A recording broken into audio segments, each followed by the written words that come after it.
Welcome to Chad's Charts on Sports Betting, Video 3. Here we'll focus on a very simple guide to successful bonus betting.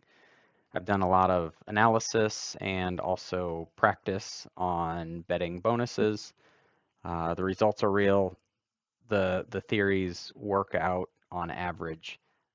And I've distilled those down to some very simple guidelines, basically something after you're used to betting, you know the terms, you know how the apps work, something you can just keep in the back of your mind about how to bet on bonuses without referring to, a spreadsheet each time or doing some fancy analysis. So very simple guide here. That's the topic of today's episode.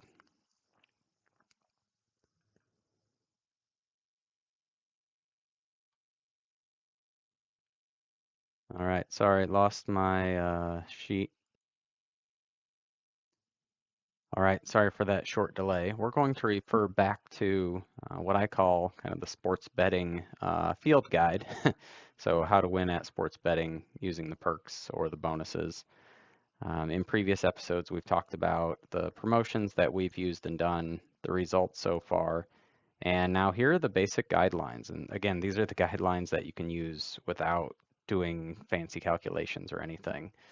Um, with promotional bets like free bets, those are bets where a casino will give you 10 or $25 and you can just bet on anything with that and get the benefit of any winnings. You don't get the initial bet back, so if you bet $25, it's going to pay out $25 less than if you bet $25 of your real money.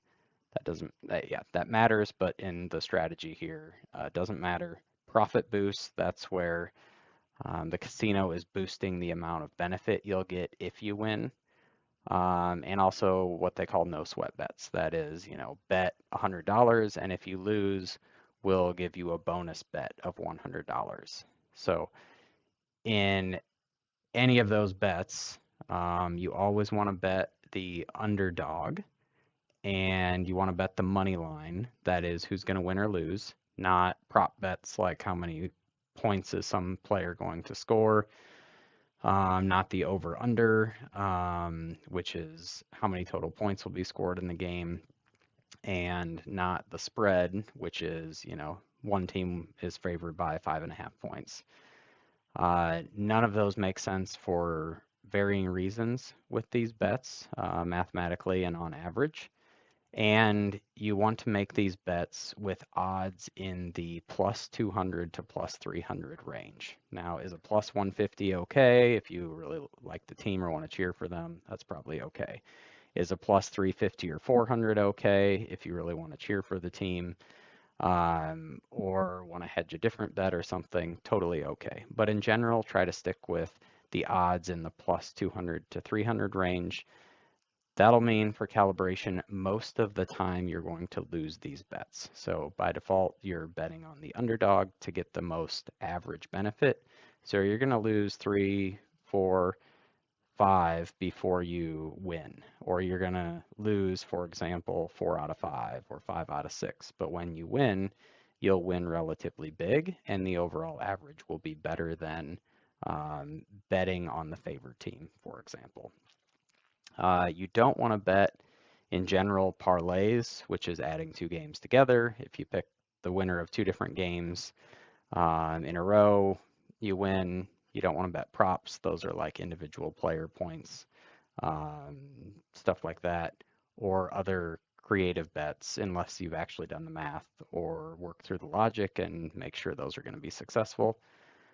Uh, and if you have larger bets to make, whatever that means to you, to me, it would probably mean $50 to $100 or more, maybe $100 to $200 or more, something like that. Then I would not use these basic guidelines, which are simple, sort of consolidated summary, but I would go to the more details area of this field guide, which will be described in another video, and do some deeper analysis.